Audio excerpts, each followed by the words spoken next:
Assalamualaikum warahmatullahi wabarakatuh. Halo semua, kami dari kelompok 7 akan mempresentasikan mengenai kelarutan. Berikut adalah 6 materi yang akan kami sampaikan pada presentasi kali ini. Untuk penjelasan dari masing-masing materi akan ada di next video. Yang pertama yaitu prinsip umum kelarutan. Kelarutan adalah zat kimia tertentu seperti zat terlarut yang mampu larut dalam suatu pelarut dan akan membentuk suatu larutan homogen. Kelarutan juga sering disebut dengan istilah miscible yang dinyatakan dalam jumlah maksimum zat terlarut yang larut dalam suatu pelarut pada kesetimbangan.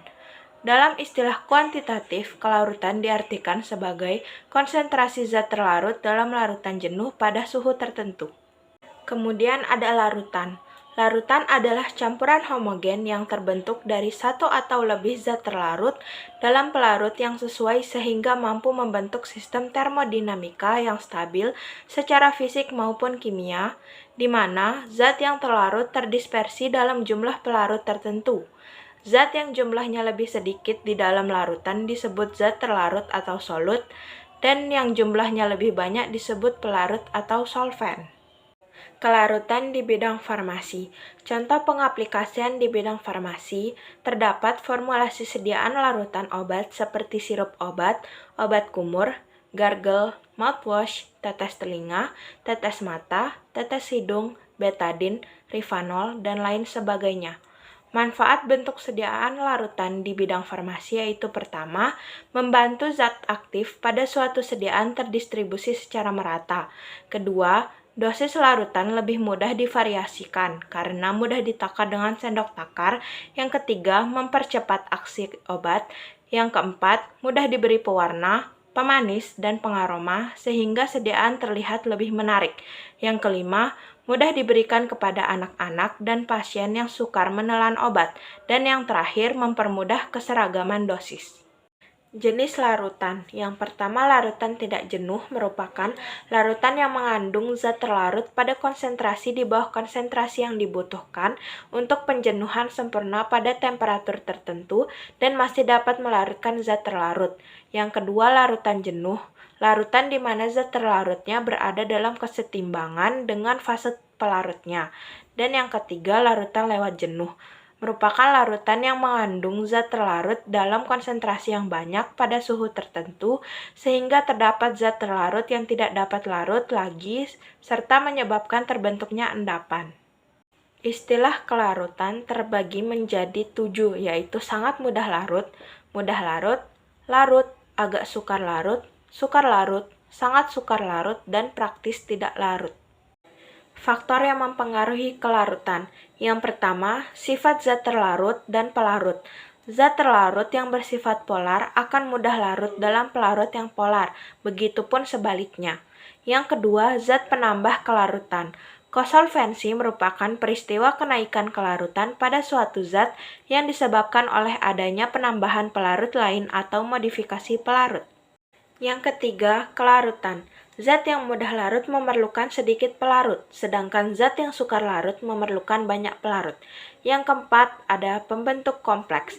Peristiwa terjadinya interaksi antara senyawa tak larut dengan zat yang larut dengan membentuk garam kompleks disebut dengan pembentukan kompleks.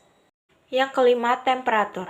Zat padat umumnya bertambah larut bila suhunya dinaikkan atau endotherm karena ketika proses kelarutannya membutuhkan panas. Beberapa zat yang lain justru kenaikan temperatur menyebabkan tidak larut atau exotherm karena ketika proses kelarutan terjadi akan menghasilkan panas. Berdasarkan pengaruh ini, terdapat beberapa sediaan farmasi yang tidak boleh dipanaskan, misalnya zat-zat yang atsiri, zat yang terurai, saturasio, dan senyawa-senyawa kalsium. 6. Salting in. Salting in merupakan adanya solut tertentu yang menyebabkan peningkatan kelarutan zat utama dalam solvent. 7. Salting out. Salting out merupakan adanya solut tertentu yang menyebabkan penurunan kelarutan zat utama atau terbentuknya endapan karena ada reaksi kimia. Baik, sekarang saya akan mulai menjelaskan materi yang kedua, yaitu interaksi pelarut dan zat pelarut. Interaksi pelarut dan zat pelarut mengacu pada istilah like dissolve like, yaitu zat akan larut dalam pelarut yang sama atau sesuai. Pelarut dibagi jadi berapa macam. Yang pertama ada pelarut polar. Di sini pelarut polar dapat melarutkan zat larut ionik dan zat polar lain. Jadinya dia bisa melarutkan dengan yang sama-sama polar.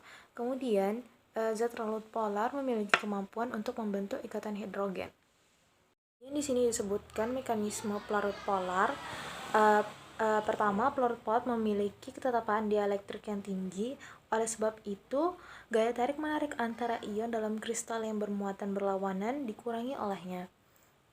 Kemudian, pelarut polar dapat memutus ikatan kovalen pada elektrolit kuat dengan reaksi asam basa. Akhirnya, pelarut polar tersebut mampu melarutkan molekul dan ion dengan adanya gaya interaksi dipol, terutama pada pembentukan ikatan hidrogen, dan itu akan menyebabkan pelarutan dari senyawa tersebut. Selanjutnya di sini apabila jumlah gugus polar semakin banyak, itu akan menyebabkan kelarutan zat semakin besar. Kemudian apabila jumlah rantai cabang makin banyak, maka kelarutan akan semakin kecil. Macam pelarut yang kedua, di sini ada pelarut nonpolar. Pelarut nonpolar memiliki tetapan dielektrik yang rendah, sehingga dia itu tidak dapat mengurangi gaya tarik-menarik antara ion-ion elektrolit. Kemudian dia termasuk pada golongan aprotik, yaitu tidak bisa memecahkan ikatan kovalen dan tidak dapat mengionisasi elektrolit lemah. Kemudian pelarut nonpolar dapat melarutkan zat nonpolar lainnya dengan menggunakan tekanan yang sama, menggunakan interaksi dipol induksi. Apabila gugus polar semakin besar, maka kelarutan zat tersebut juga akan semakin besar. Molekul zat yang terlarut itu akan tetap ada di larutan.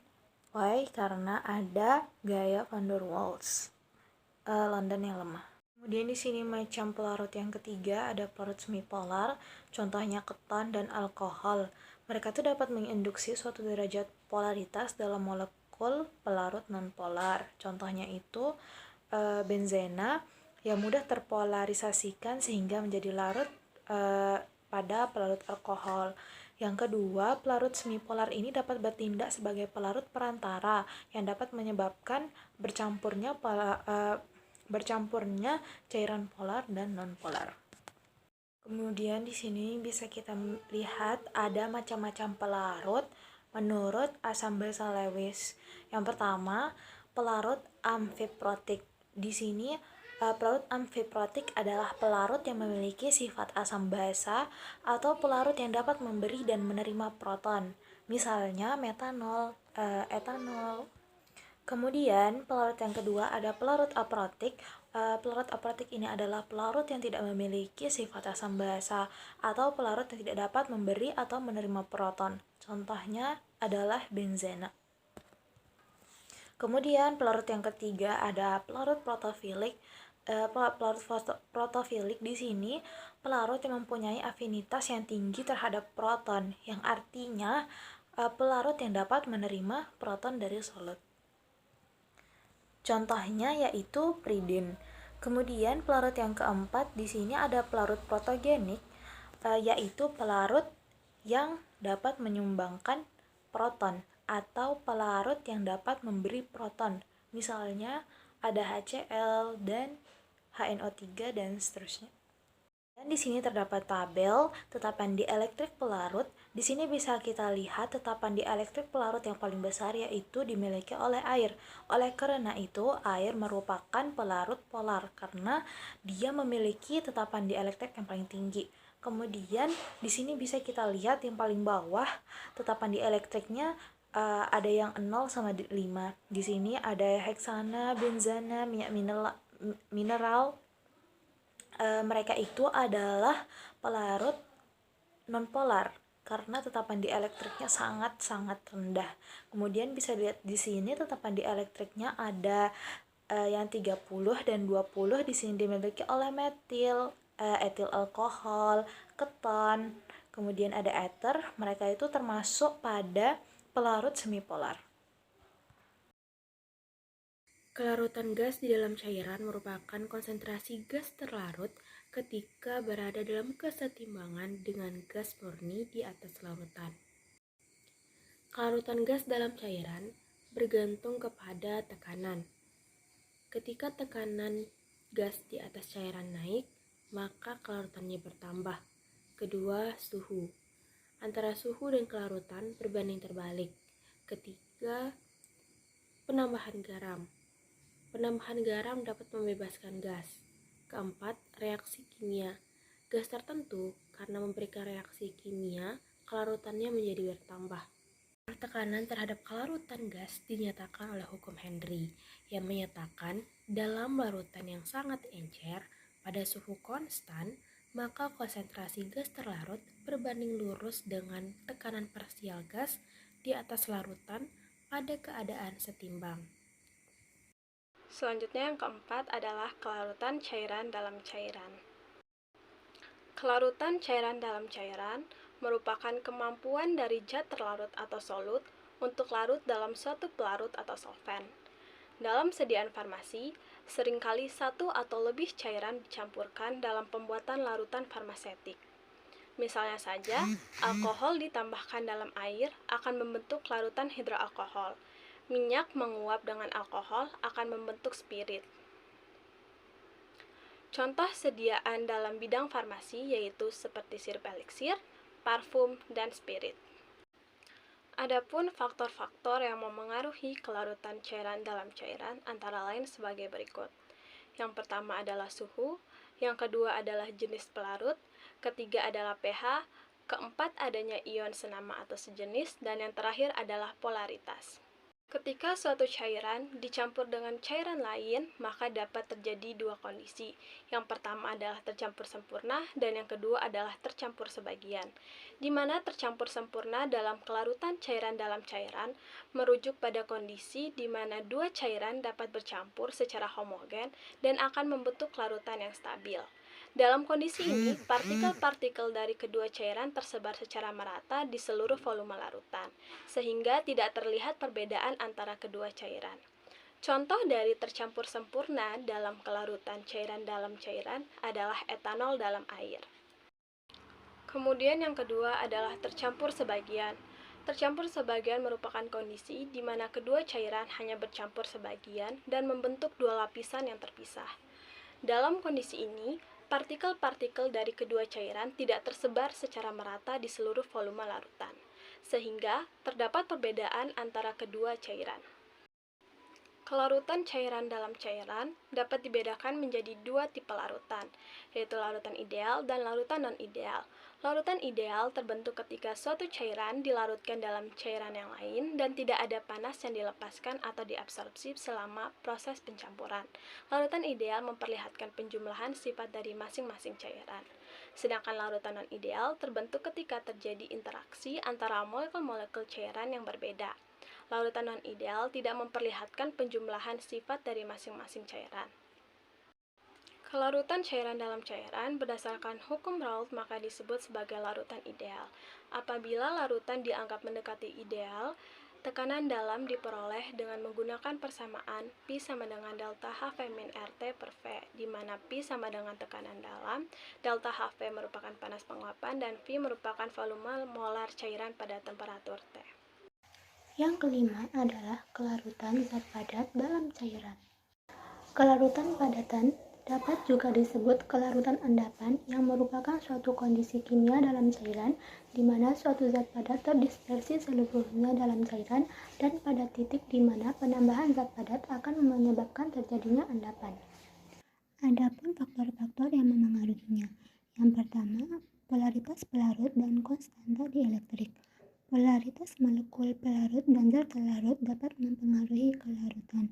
Kepolaran juga dapat dilihat dari harga konstanta dielektrik atau Kd. Semakin polar suatu zat, maka konstanta dielektrik semakin tinggi. Suatu zat memiliki kelarutan yang tinggi dalam suatu pelarut apabila memiliki Kd yang sama atau mendekati Kd pelarut. Yang kedua, penambahan zat terlarut lain. Kelarutan menurun dengan adanya ion sejenis dan meningkat dengan penambahan ion tidak sejenis. Yang ketiga adalah polimorfisme. Polimorfisme adalah kapasitas suatu senyawa untuk terkristalisasi menjadi lebih dari satu jenis bentuk kristal.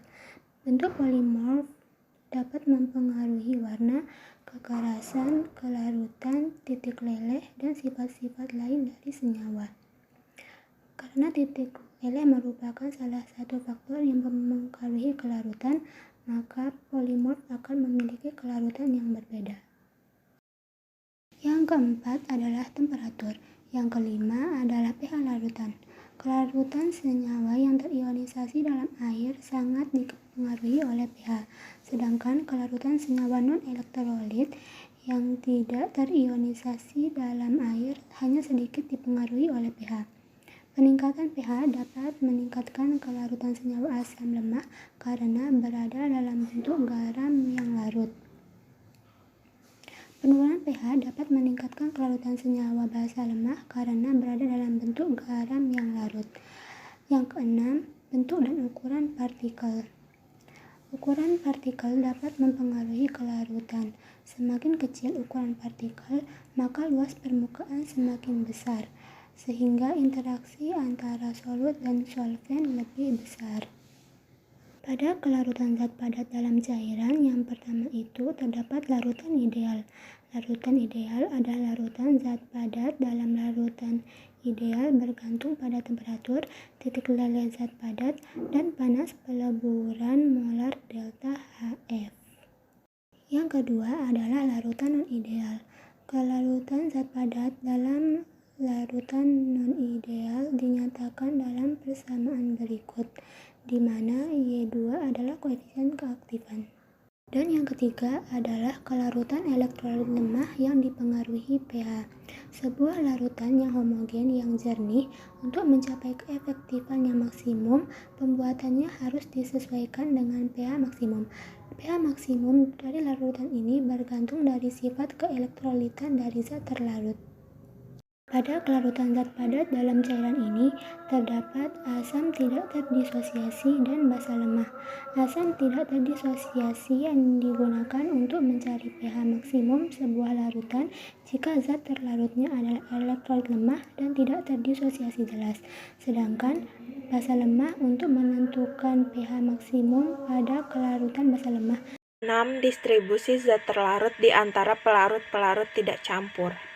Menurut hukum distribusi Nernst, bila ke dalam kedua pelarut yang tidak saling bercampur dimasukkan solut yang dapat larut dalam kedua pelarut tersebut, maka akan terjadi pembagian kelarutan. Kedua pelarut tersebut umumnya pelarut organik dan air. Dalam praktik, solut akan terdistribusi dengan sendirinya ke dalam dua pelarut tersebut setelah dikocok dan dibiarkan terpisah. Perbandingan konsentrasi solut di dalam kedua pelarut tersebut tetap dan merupakan suatu tetapan pada suhu tetap. Zat padat akan terdistribusi di antara dua fase pelarut yang tidak bercampur. Perbandingan konsentrasi zat terlarut dalam setiap fase pelarut dinyatakan sebagai koefisien partisi atau koefisien distribusi dengan rumus sebagai berikut.